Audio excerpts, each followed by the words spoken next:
ওনার সকালের উঠা মানে ঘুম থেকে উঠছে 11টা, 11:30, 12টা বাজবে মেবি। উঠার পর ওকে আমি খাওয়াইলাম, খাওয়ানোর পরে মানে হাত মুখ মুছে খাওয়াইছি।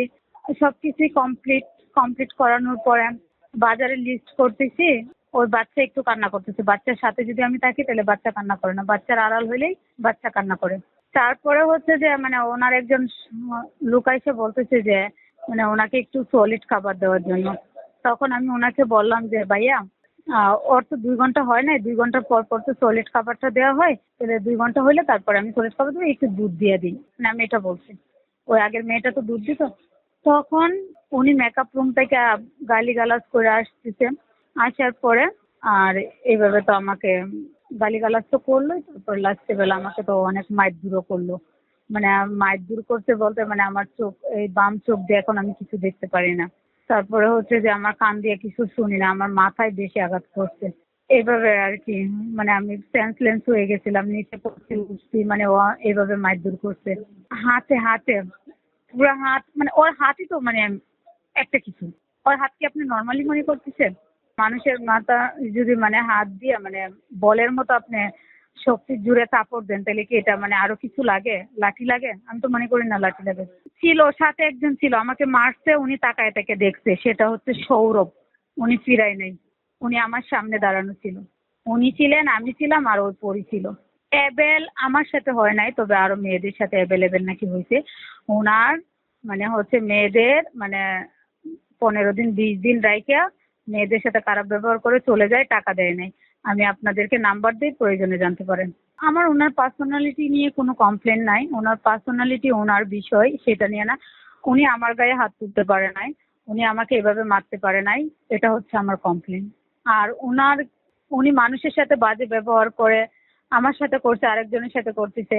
হ্যাঁ, এটা উনার অভ্যাস। মানে এটা এটা তো মানে মানুষই দেখতেছে। ওনার ড্রাইভারে কমপ্লেন করতেছে, ওনার হাজার মানুষে কমপ্লেন করতেছে। যেমন আজকে আমি কমপ্লেন করলাম, ঠিক না?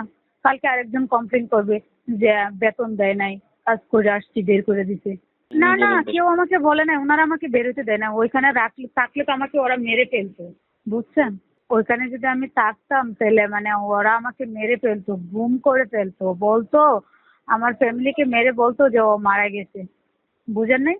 999-এ ফোন দিয়ে আমি বেরোছি। যখন শুনছে যে 999-এ ফোন দিছি, পুলিশ বাসার নিচে আসতেছে, তখনই ওরা তাড়াহুড়া করে আমাকে বের করে দিছে। শেষ মুহূর্তে ওইটাই বলেছিল, বাচ্চাকে তাড়াতাড়ি বের কর। ক্যামেরা স্পিকার আছে না, ওই স্পিকারে ডাইকে বলছে যে ওনার একটা কাজের মেয়ে আছে, যে বাচ্চারা তাড়াতাড়ি বের কর।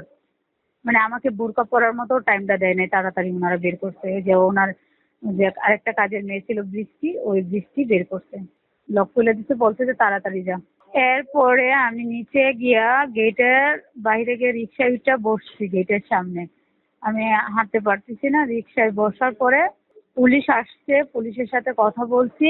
বলার পরে রিক্সাওয়ালা আমাকে একটা সিএনজিতে তুলে দিচ্ছে। ওই সিএনজিওয়ালা আমাকে কর্মেটোলা হসপিটালে নিয়ে গেছে। কর্মেটোলা হসপিটালে নিয়ে যাওয়ার পরে মানে ওইখানেও আমি অনেকক্ষণ পরে ইঞ্জেকশন দেওয়ার পরে একটু সুস্থ হয়েছে। ওনারা বলছে আমাকে যে যেহেতু কমতেছে না, তাহলে ঢাকা মেডিকেলে যাওয়ার জন্য। পরে আমার সাথে কেউ ছিল না, আমি ঢাকা মেডিকেল যাইতে পারি নাই। আর এখন বর্তমানের অবস্থা হচ্ছে যে আমার চোখ, এই যে বাম চোখ আছে, ওই চোখ দিয়ে দেখতে পারি না, মাথায় যন্ত্রণা অনেক, কান দিয়ে শুনি না, এই যে মাথায় থাপড়াইছে না, এই হচ্ছে। ওইখানে আমি কাজ করেছি 5 তারিখ আমার মাস শেষ হবে আর কি, 1 মাসে।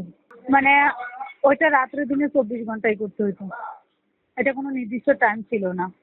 উনি বলছে যে আমাকে শুধু বাচ্চা, এজেন্সি আমাকে বলে দিছে শুধু বাচ্চার কাজ। হ্যাঁ, বাচ্চার কাজের কথা বলে দিয়ে উনি আমাকে অনেক কাজ করাইছে। মানে রাতে 3টা বাজে উঠে বলে ভাত রান্না করার জন্য। মানে 3টা বাজে 4টা বাজে ভাত রান্না করে, 2টা বাজে শুয়ে কি কেউ 3টা বাজে রান্না করতে পারে বলেন?